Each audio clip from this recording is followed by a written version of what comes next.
Behind every amazing flavor is an amazing human who has perfected their craft. Welcome to Flavors Unknown, a behind-the-scenes look at new flavors and the chefs, pastry chefs, and bartenders who create them, with your host, Emmanuel. Hey there, welcome to a new episode of my podcast, Flavors Unknown. I am your host, Emmanuel Roche. I am sorry, but I have a little cold today, so sorry about, the voice. I have been in the food industry for more than 20 years, both in Europe and in the US. And every other week, I interview trending chefs, pastry chefs, and bartenders around the US to discover their secrets behind the scenes, share with you new interesting locations, and find out which new flavors and ingredients they are experimenting with. If you are a first-time listener, welcome to the show.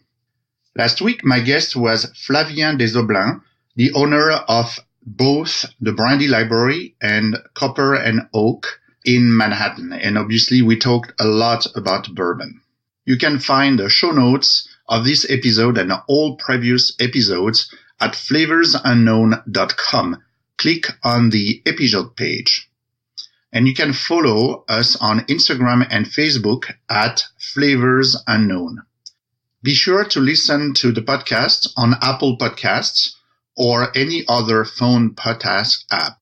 Please subscribe to the show, as you do not want to miss future great episodes that are coming soon. My guest today is world-winning Chef Gabriel Kreuther at his namesake Two Michelin Stars restaurant located in Bryant Park in Manhattan, and at Kreuther Handcrafted Chocolate Shop next door. He combines his classic French training and Alsatian heritage with his love and passion for food and techniques from other cultures to create a real comfortable fine dining experience for his guests. His dishes and tasting menus reflect his own personal history at a high and consistent level, embracing new ideas but without giving in to the latest food trend. He is a humble and very inspiring person with whom I had a wonderful recording and eating experience. Hi, Chef. How are you? I'm very good. Thank you very much. I'm very excited to have you on my podcast, Flavors Unknown. It's really a pleasure. Very happy to be part of it. Thank you. Let's dive directly into, your life. And I'm really curious. So this year, in 2019, you received the 2 Michelin Stars. So congratulations first. Thank you very much. Thank you. So can you take us back, that moment, that day, and how did you feel and how the team, felt about it? Well, I can tell you that the team felt amazingly proud of achieving this. This is not just me achieving this. This is the whole team working together. And since we opened the restaurant, it's about 4.5 years now ago, getting towards 2-star Michelin has always been our goal. We, right at the get-go, after 3 months of opening, we were lucky to get our first star, and we were very, very proud because we never thought it's going to go that fast. And it gives some extra power to the team to really seek for the next goal, which is the 2nd star. How I felt, how we felt, it's funny. You feel funny because you don't know what to expect.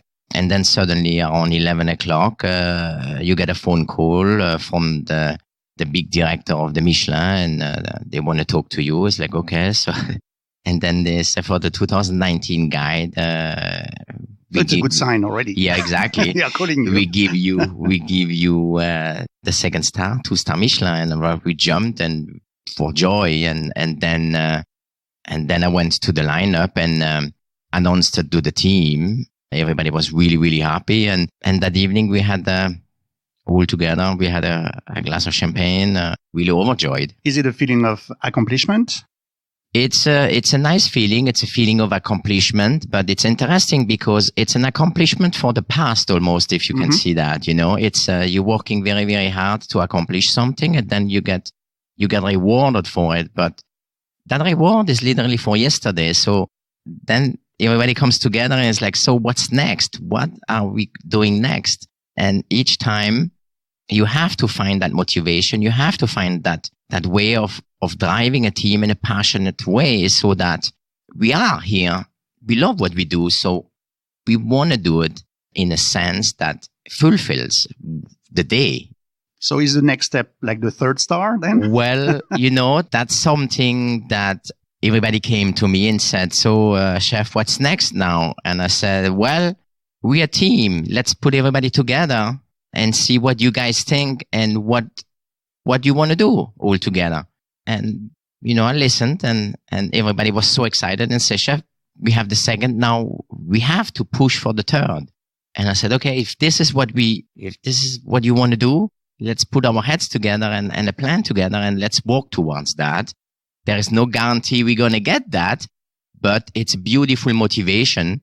And the nice part is that everybody, the dishwashers, the cooks, the front of the house, the waiters, sommeliers, everybody really is part of that and wants to strive to try to get that third star. So that's what's nice. It's nice to see that teamwork, that support, that one pushing the other for the next thing. That's the beauty of it. Are we getting it? That I don't know. But the beauty is the sense of teamwork, the sense of accomplishment, and also the sense to make customers, guests happy.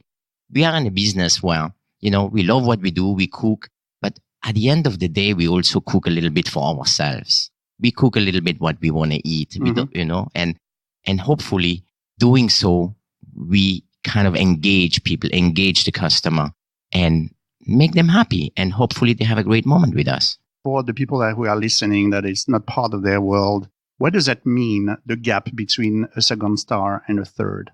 Can you describe this? Or I think the difference between a second star and a third star is really, Michelin doesn't really tell you. They don't really tell you what makes the difference. But I think what really makes the difference, it's really the cooking in a 3-star level is probably much more personal to the chef's personality than a 1 and a 2-star. It becomes more ingrained in his own personality, in his beliefs and pushing forward a way of cooking that is really, really, really deep, personal. Okay. And I think that's really what it is. For sure, I don't know. Okay. But that's my sense of things. So if you are looking back, to your career where, you started at the École Hôtelière, in Strasbourg, can you describe what are like the few, from your point of view, the few key important milestones that took you from the young person you were at that time to now being a chef at a 2 Michelin star restaurant? Well, I'm going to start very early on. I always, since my youngest age, 3-4 years old, as I can remember, right, I always wanted to be a chef. So I grew up on a farm and I had a mother. I was lucky to have a mother, still have my mother, but she's an amazing cook. And she used to cook in the town for some little weddings, little things like that. People came to see her all the time for things like that. But she's an amazing cook. And I was always more involved with her than outside in the fields. And I had always a passion for cooking. I was always involved. She had a lot of cookbooks. I was always looking at cookbooks, dreaming about food, looking at the lobster, looking at this. How old were you at that time? That was between, 6, 8, 10, oh, wow. 10 years old. And I always wanted to be a chef. So during my school vacation, starting at 10, 11 years old, I started to go in the summertime to see my uncle who owned the hotel restaurant. And then I had a second uncle that owned the pastry shop. And a third uncle that was a butcher. Oh, wow. And the family from my mother, they had a duck and a goose farm.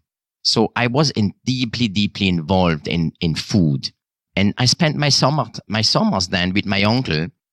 And at the time, now I know it, but at the time I didn't know it. He gave me a little bit of a hard time. It's like when you go out and you stage to make sure that this is really what you want to do. So he gave me a hard time and showed me a little bit that this is actually a challenging job. He gave me some cleaning jobs to do, peeling potatoes, all the ugly stuff that not many people want to do. And I did it. And I said, you know what? I'm going to go through this. And then later on, I did an apprenticeship with him. And I spent 4 years being an apprentice with him. He became literally, he became my mentor. He became the guy I was looking up to and always asking questions. I was always picking his brain about stuff, and we cooked together things. He showed me techniques and things like that. But I spent 4 years with him. And at the graduation, I did very well, and then I was selected to be part of a contest in France that is called the Meilleur Apprenti Cuisinier de France. Yeah, wow. So I did that for the regionals, and I won at the time, and that gave me a position to go to Paris to be part of the semi-final in Paris. So that was at age 18, first time in Paris, and I did the semi-final. I got selected to do the final, and at the end of the day, I won. I was Meilleur Apprenti de France. And that was the beginning for me of a different mindset, of a different thinking. My uncle had, his hotel restaurant was just a simple hotel restaurant. It was not Michelin star, nothing, but very good food. It was known for very good food. And he then, I did this Meilleur Apprenti de France, and I remember coming back home to the restaurant, and I was very proud and happy about it, right? So you're 18 years old, you win something like this, and it's like, wow, you tend to have a little bit of a big head, and right? Then your uncle, and then my uncle right away brought me back to reality and said, listen, this is very nice what you did. It's a great achievement, but don't forget that this is really the beginning for you. You don't know much. You don't know anything. Basically, he said, this is such a big spectrum cooking that you're never going to stop learning. So just take it in and move forward. Take that as a stepping stone to achieve a dream. And from that point on, then I got interested in what Michelin means, what more technique means, like what is there more for me.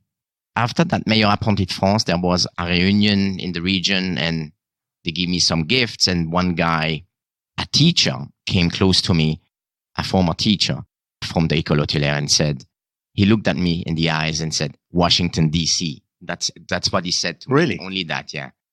And I said, yes.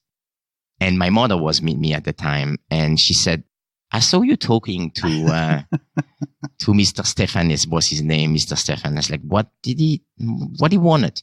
I said, well, he offered me to go to Washington, D.C. And she said, hey, what do you say? I said, yes. And she said, no. I said, yeah, I want to go. So in 1988 and 1989, I went to Washington, D.C. in a restaurant doesn't exist anymore, Le Caprice at the time. I took that job because the chef was a French chef that was the second cuisine, was working many years in Paris at École Hôtelière Jean Drouin, the right hand of Jacques Sylvestre. Mm-hmm. So, and once I knew that, I said, yeah, I want to be there. So I spent a year and a half on a G1 visa. At the time, you go into this thing without realizing the potential that you can get out of that. You're going to change your life. So I did that. It was not the easiest job. It was hard. I never really learned English in school. So I came here barely speaking, a couple of words of English. And I spent a year and a half with him in the kitchen. And looking back today, that was a turning point for me, because I had a teacher with me for 18 months, and anything that I asked had an answer. And that was really the beginning for me to really, sometimes there were instances with my uncle or this guy is like, can you shut up now? Can you just like walk and instead of talking? I'm not a big talker, but I wanted to know why, always the why. Sure. Why do I have it that way? Why do I need to do it this way? And my driving, my motivation was, if I understand the why, I'm going to adopt the technique and do it the right way, and then move on and add things to I call it today, the toolbox. It's like you go and you you learn something and you get better at it when you feel very good at it with repetition. You put this in your toolbox and you go to the next tool and you keep adding to your knowledge. So that was really the beginning for me to really like in my head, asking my own questions and trying to answer them. If I could not answer them, either making research in the books. At the time, you could not just go on Google, right? Correct. There was more books and talking to people. Today, everything is a little bit different. But in those days, if you wanted to make research, it took a lot of time of your day off to do that. So that's really what happened for me. And I kept going. And from there, then I had to go back to do my army in France. And then I worked in many different places. But I always worked in places where I always needed to feel I can learn something. Okay. It didn't matter if you had 1, 2, or 3-star Michelin. It's important for maybe a resume, yes. Sure. But I think the most important thing is to work in places where you feel that cooking is happening, you feel that technique is happening, and you feel that your questions are answered. And I always refused to work in places that were not gratifying people, You want to add something to your toolbox, yes, correct? So. Exactly. Want to add something to my toolbox, but also wanted to work in environments that were decent, that where the human person was respected. Okay. Because remember, in those years, we're talking about 25 years ago now, kitchens were not the easiest. And you had a mixed bag. But I myself never really spent time in places when I felt that the environment was too harsh. I rather moved to the next place to work at, and that's just it, And we're working many hours in this business, and I think that we're spending more time than with our family, and I think it can be fun, it can be good. It doesn't have to be the crazy side of it. So your uncle was, as you said, your first mentor. And then there's other, obviously very, let's say, well-known chefs that have been, that you work with. So if I mention, maybe 2 names that obviously come to mind, what did you learn from them? So the first one is Jean-Georges, and the other one is Danny Meyer. Jean-Georges is a very good friend, now a dear friend. But I learned from him of being open to the outside, being open to other cultures, other ways of cooking, other techniques, adapting them to your own cooking style, learning how to use spices, learning how to really mix up different 2 or 3, kind of like that fusion way, but in a very smart way. I loved his way of putting a dish together. Always the seasoning was always very important for him, and the cleanliness and the way he performed, and the way he was he is still with his people. Never a word higher than the other, like really leading people and showing them what he wanted from them, in a very nice way. He was basically, when somebody's asks me, is like, what do you think about Jean-Georges? I usually say, well, he's probably the best boss I ever had. Anything on Danny Meyer? Well, Danny is a whole different spectrum, because Danny is much more, Jean-Georges, we're talking about a chef, and then restaurateur. Business, right? And then Danny Meyer, you're talking more about really a restaurateur that pushes forward concepts and sees things in a whole different way, with a different eye, and focusing much more on the total, on the global experience than just the cooking. And it takes a while for a chef to understand that it's not only cooking that makes the experience, that it's a little bit more than that.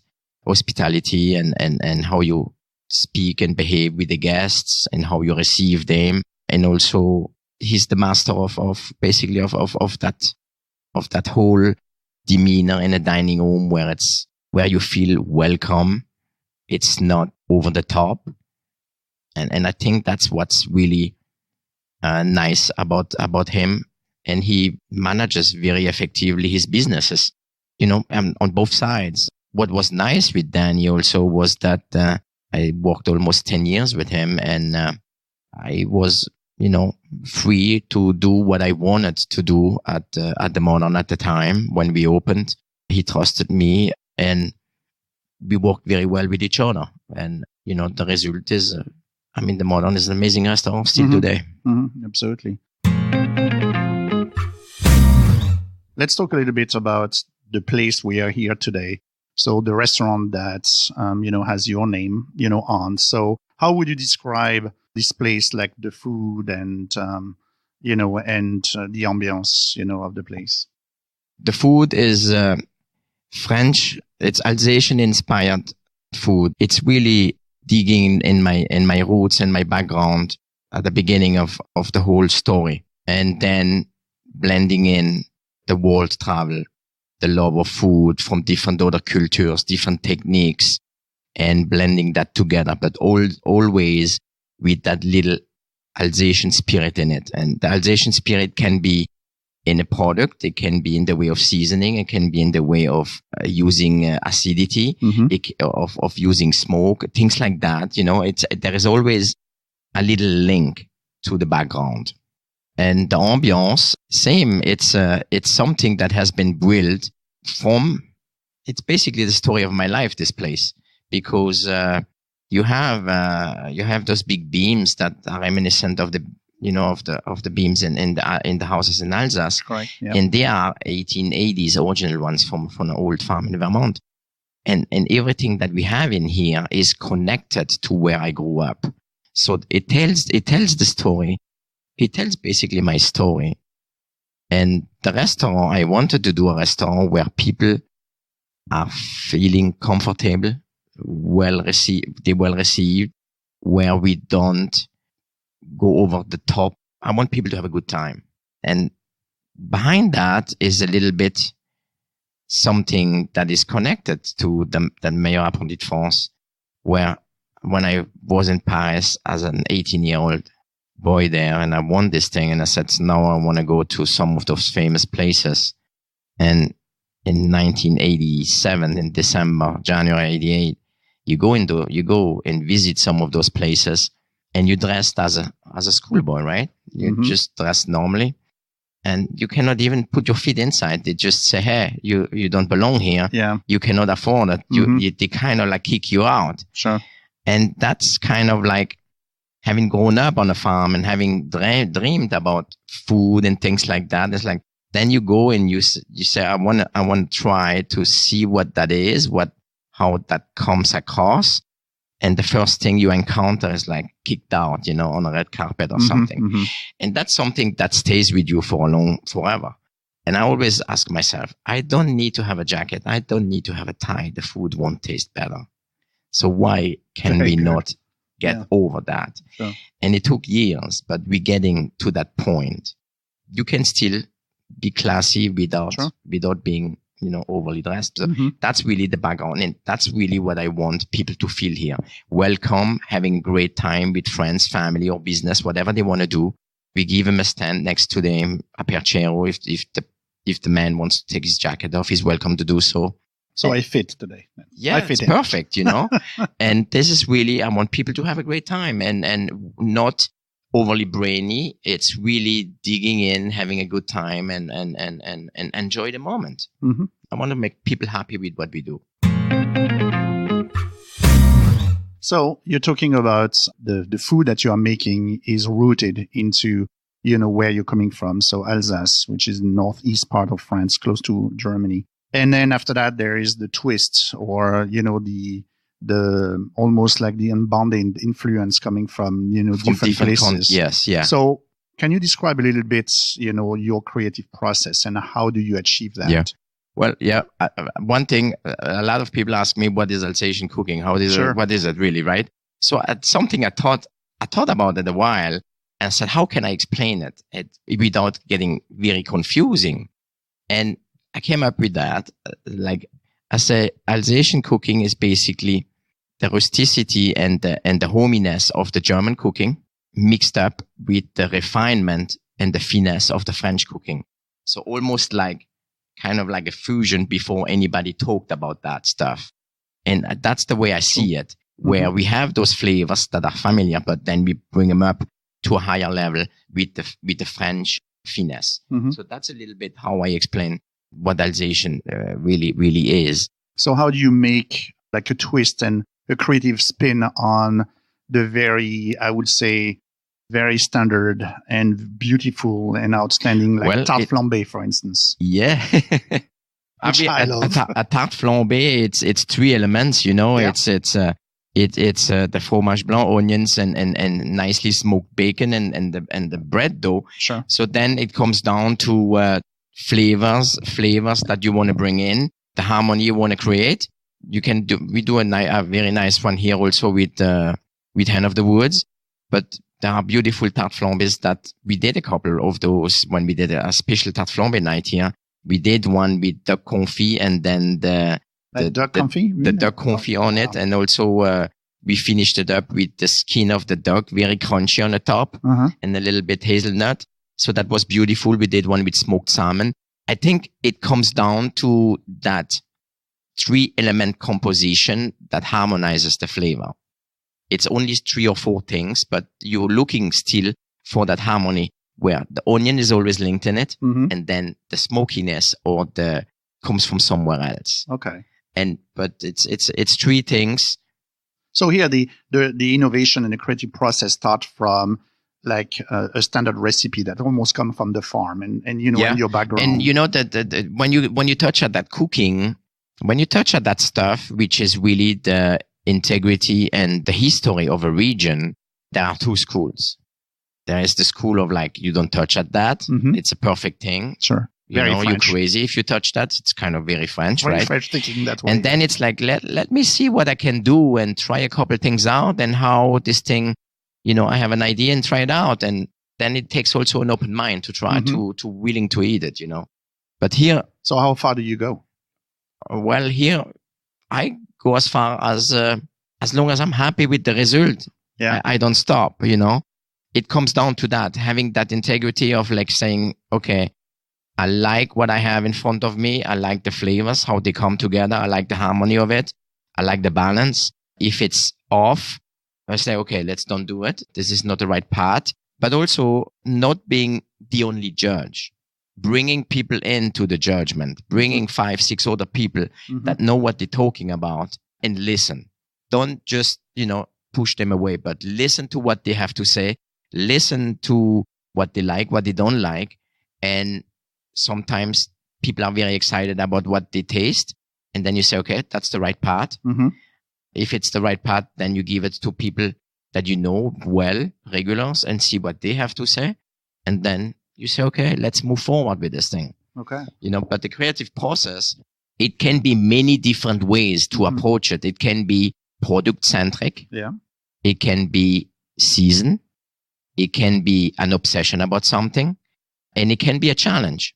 When somebody says, you know, for instance, we do a tart with sauerkraut here and sturgeon, dish, which became a signature kind of now. But that dish stems from somebody that literally came to me and said, we talked a couple minutes, and then he's like, what about sauerkraut? You're Alsatian. We have no sauerkraut on your menu.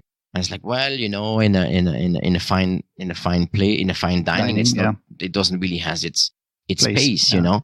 And he's like, I challenge you to figure out something with sauerkraut. So I had that in my mind, talking to me a while. It's like, that's still a challenge. That's a challenge. Okay, let's figure something out.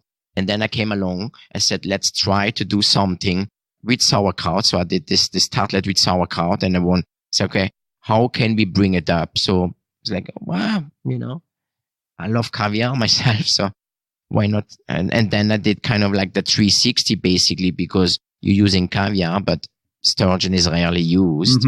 So it's one of those things where you have the poorest product, which is sauerkraut, the most exotic one, which is caviar. And then we have the fish that not often used. And it's like, okay, let's put everything together and see how that comes out. And it came out beautifully. So then next challenge was, okay, this is very simple. It's a very simple dish, but how can I elevate it in such a way that it's also fun on the table? It brings excitement. It does something to people and bring a little bit drama in. And we decided to use kind of like a wine glass to pipe some smoke in it and then take it off in front of the people. And it's something that is very pleasing. People love to eat it. It's one of those cliche things that is now part of who we are. And that resonates with your goal, which is giving the customer a great experience. Yes, so, yeah, absolutely. So it's one of those dishes, yeah. So before we started the recording of the podcast, you mentioned that you travel, quite a bit. So would travel be as well another source, of inspiration for your creative process?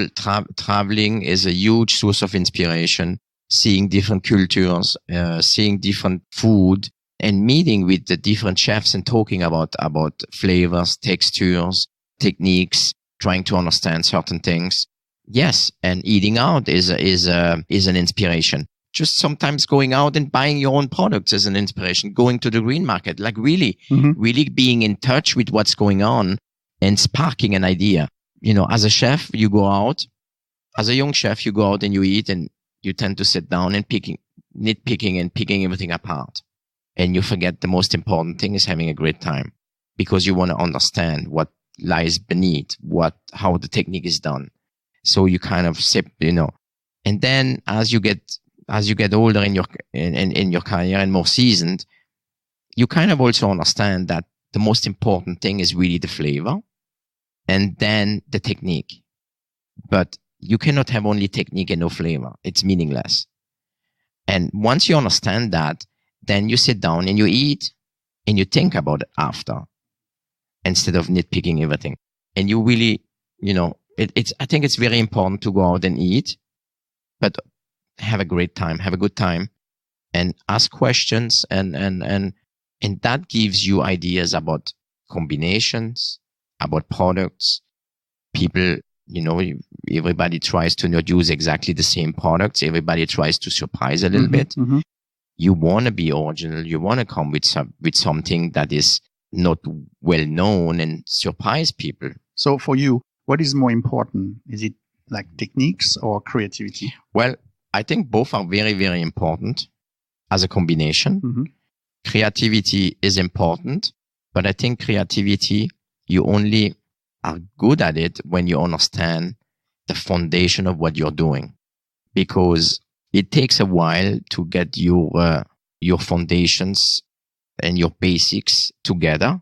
And once you understand that, and you understand how taste and harmony and how everything works with each other, then you can drive the creative process. One without the other tends to be only creative is a lot of mishaps. Okay. But the creativity is the fun part of it. Mm-hmm. It's the fun part of it as not a one person, as a team. Okay.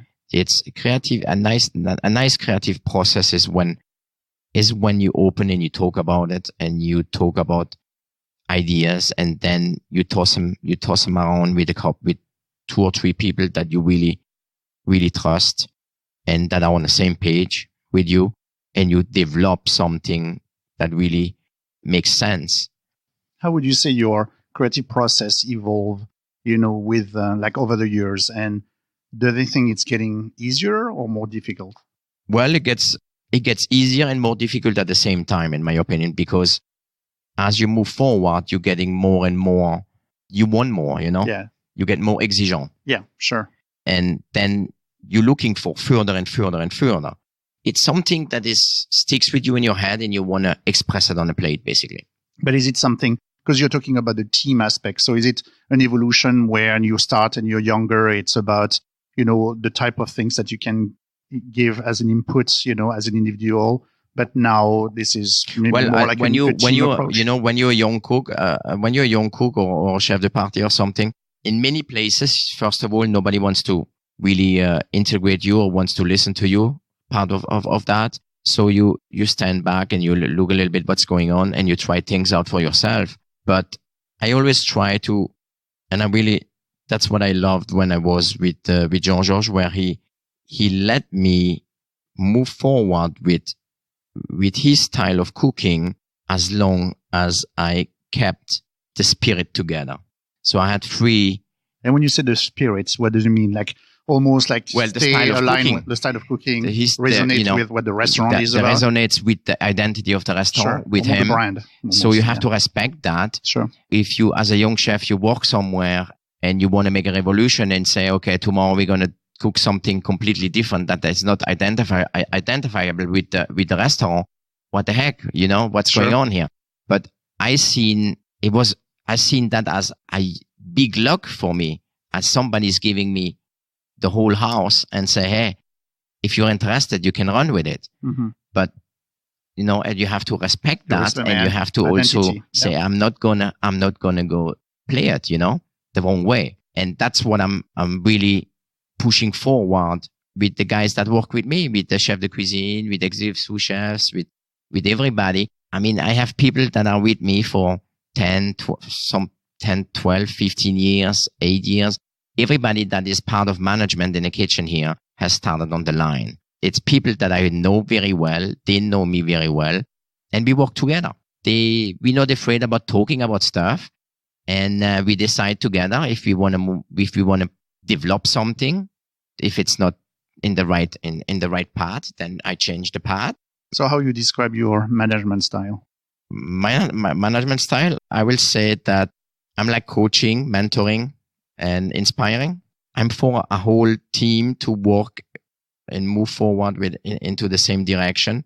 I don't like when somebody in a team thinks that he's the best of. I don't like superstars. Mm-hmm. They're a bit humble. It's everybody together that makes it happen. Sure. It takes a village to do what we do. Yeah. I want people to get better and better as they move forward with their career. And I want them to really succeed. And I give them all the tools necessary and all the support necessary and all the advice necessary if they want to listen to on what's next for them, on what that's really, yeah. So if I read the following sentence to you, can you explain, what it means? Genuine passion and a relentless pursuit of excellence drive us to create an authentic and memorable experience. Well, that's our mission statement. You know what? It was given to me from one of your manager, in the room, which I thought was very, very interesting. Great. So that's our mission statement that we created probably 6 or 8 months after opening in order to, as a team, not me alone, as a team, we sat. It took us a while to put that together and long discussions, but genuine, because genuine passion, it comes to, like, you really have to love what you do in order to bring the quality on the plate, in order to do what we do. If you don't have that genuine passion, that work is too hard for you. And then relentless is something that is very, very important, because we are in a business where it takes a long time to get to a result. Mm-hmm. And a lot of people are giving up right at the moment, right when they get to the crossroad, very, very close to the crossroad, and having to make a choice, left or right, and they make the wrong choice. So that's what relentless is. Believe in yourself, believe in the team, believe in your mentors, in who is driving the whole thing. And then, memorable, like I said at the beginning, we here and hope to make people happy. And we hope that we make them that happy that it's going to stay engraved in their memory. We're going to create something for them that say, wow, I remember, when we were there 3-4 years ago, that's what we had. That's the nice moment we had.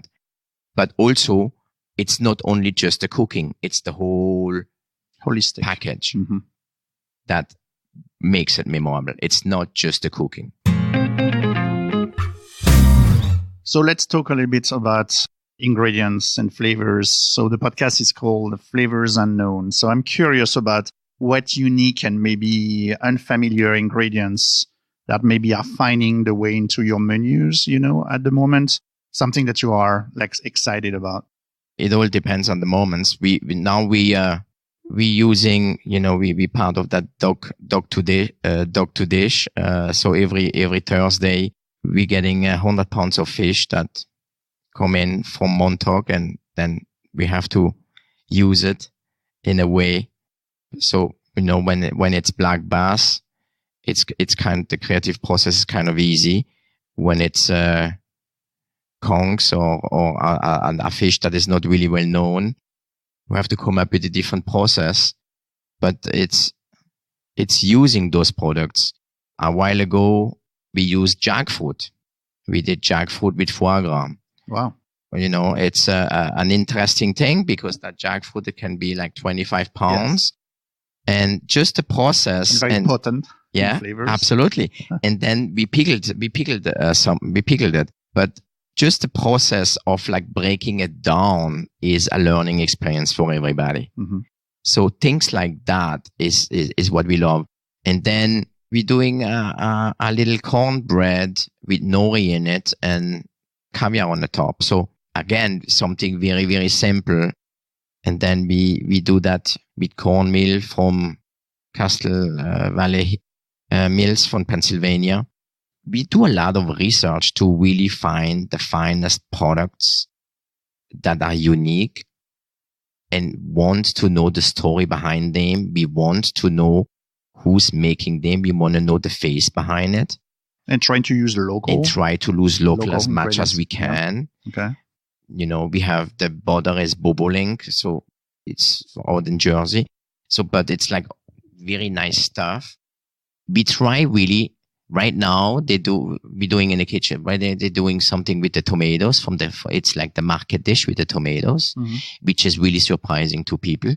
Because at the end of the day, you take a product, the role of a chef, the role of a cook is really to enhance the product. It's taking a product and kind of like extracting flavors of it.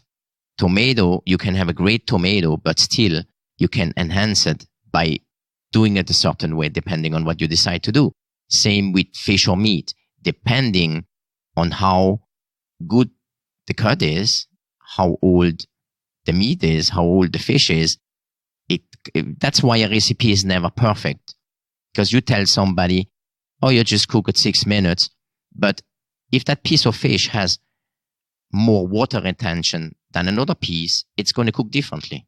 Same with meat. Dry aged has less water in it, so it cooks much faster. So everything is almost, it takes a while to understand the reaction of things. And we are cooking. The one thing that we do is that the techniques that we're using are not crazy techniques.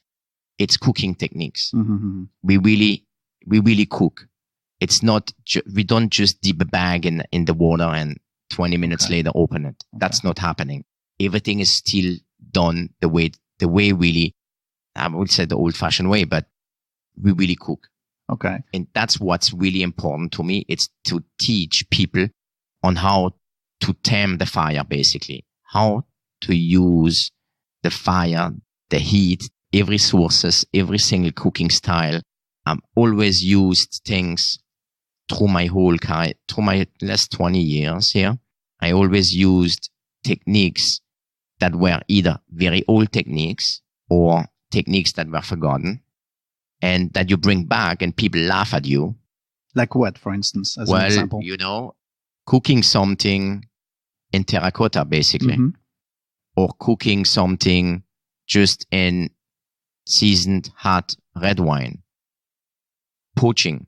You talk to someone about poaching, they think that you're crazy because it's passé. Yeah. Well, but it's so passé that nobody knows how to do it. And not that long ago, maybe a year and a half ago, I watched a little bit what was going on and everybody working in the kitchen. And I said, okay, can somebody do a poached egg for me? And was a standstill. So I had all those guys here not knowing how to do a poached egg. Mm-hmm. Yeah, they know how to do the whole poached egg at 64 degrees. Yeah, they know all of that. But a true poached egg, nobody knew. So then we put a dish for maybe for 6 weeks on the menu that forced them to learn how to do a poached egg. Little things like that. So is it something that's talking about traditional techniques or forgotten techniques, or even, let's say, this idea of cooking for enhancing the produce, or talking about your heritage, from Alsace, are going to be like the focus on the book that you are working on? The book is going to talk a little bit. It's going to be a double part. It's going to talk about the heritage of Alsace, and then it's going to talk it's going to present a little bit the journey that I went through over the years in the US. So the past 20 years. So I'm going to combine those two, and we're also going to talk about and present probably a little bit what Alsace is. Okay. It's going to talk, so people can discover a little bit deeper what that region is. So when are we lucky to be able to flip through those pages? Oh, that's going to be probably in the fall of 21, I will say. Okay. Yeah. Okay. It's a project on itself. It's a project on itself right now. It's just the beginning of the process. So it takes usually between a year and 18 months to almost 2 years to do that. So that's the beginning of the process now. Yeah. Okay. So every time I have a chef on the podcast, I always pick up, their brain to try to maybe give inspiration for home cook that are, listening to it. So I was thinking that maybe we could take maybe scallops. And then if you have an idea of maybe how you would suggest a home cook to prepare scallop and give it like a spin, I would say a la Garbriel Kreuther. Just scallops? Up to you. This is where it is. It depends what the quality of the scallops. But if it's the really, really beautiful ones, I will literally tend to eat them almost as a tartare. Okay. Or a ceviche. Yeah. So I will just slice them in couple slices and season them with grapeseed oil, a little bit olive oil, salt, pepper, chives, a little bit red peppers in there, a little bit orange juice, and something crunchy. I will put a little bit a puffed wheat or something like that in there. Okay. Mix it, and that's a nice little appetizer. A little bit green apple in it, or then just roasted. I will just roast them very, very nicely and make them very simply with a couple mushrooms. And once they're roasted, take them out. And what kind of mushroom do you use for them? A little mix. Okay. I like to mix wild mushroom. Yeah. Wild mushrooms. It's very strange, but if nobody really pays attention to button mushrooms, but button mushrooms are actually very good. Mm-hmm. Button mushrooms and a little bit hen of the wood, or if it's the season, porcini are nice with that. So how are you going to lift that? Because the scallops are kind of very mild, refined taste, and mushroom, it's not very potent either. Yeah. Then you do just roast the mushroom on the side, the scallops, and then eat that together with a little bit sauce made with a little bit at home. You can just deglaze it with a little bit chicken stock or water, or a little bit white wine, a lemon juice, and a little bit olive oil there. Okay. And then just all together like that. Okay, cool. A little bit salad. Something nice to do with that, and very simple actually, is roasting the scallops and serving it literally with a nice passed through a lentil soup. Oh wow!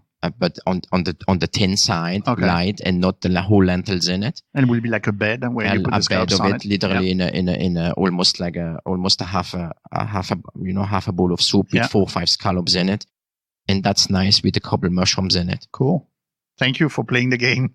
I appreciate that. Thank you very much. Really, thank you. We have been talking for a while, but I always finish the interview with a series of rapid fire questions. So can you share, some of your favorite places like to eat, it could be in New York City or anywhere else. Anywhere else? Sure. Somewhere in Paris. Somewhere in Paris. Okay. So where do you go? Maybe L'Ambroisie or Arpège. Yes. Okay. Very cool. What is fine dining for you? Good food. Fine dining is it's really good food done well and without pretension. It's like feeling. That's what good food. Yeah. Talking about pet peeve, what drives you crazy in the kitchen? When people are disorganized and work dirty. when a cook has a dirty apron on. I think it's important to learn. It takes a while. It's important to learn to work clean and to not get dirty. And when you get dirty, to change or flip it or do something that we're not working in a car shop or something. We work in a kitchen, and it needs to be clean. I love when it's clean, and I'm like crazy about it. Okay. What ingredients do you think you would say it's overused in the kitchen nowadays? Well, it depends of the moments. It depends really of the moments. It depends of the fashion. There is something going on with cooking where suddenly somebody's doing something and then everybody's doing the same thing. Yeah. It happens like what? Octopus for a while. Sure. Somebody had octopus, and then suddenly everywhere you go is octopus. Do you have one on the menu? No, not right now. That's really, I remember long time ago, when I first put the tarte flambée out, nobody knew in the city what tarte flambée was. Mm. Now I go anywhere and everybody has tarte flambée. Yeah, true. So people don't even know what it was at the beginning. And it's kind of like that fashion that is really funny. But you started it, so that's great. Well, yeah, it's not, yeah. But it's like when, it's like those trends where everybody's jumping on the bandwagon just because the press is going to talk about it. Sure. Well, I never really did any of that. And I think it's important to follow what you believe in. So if there's a chef that you would like to collaborate with? From anywhere? Mm-hmm. Collaborate with? I don't know him. I know of him, but I don't know him. René Redzepi. Sure. He's a cool guy, I think. Okay. And I'm sure he's going to listen to my podcast, but we'll see. I like to collaborate with a lot of different chefs. I would love to do something with Dominique Rennes, actually. Okay. Yeah. Very cool. It will be the East Coast and the West Coast. Yeah. So last question. Can you please complete the sentence? The last time I had a day off, I went out with my family, with my daughter.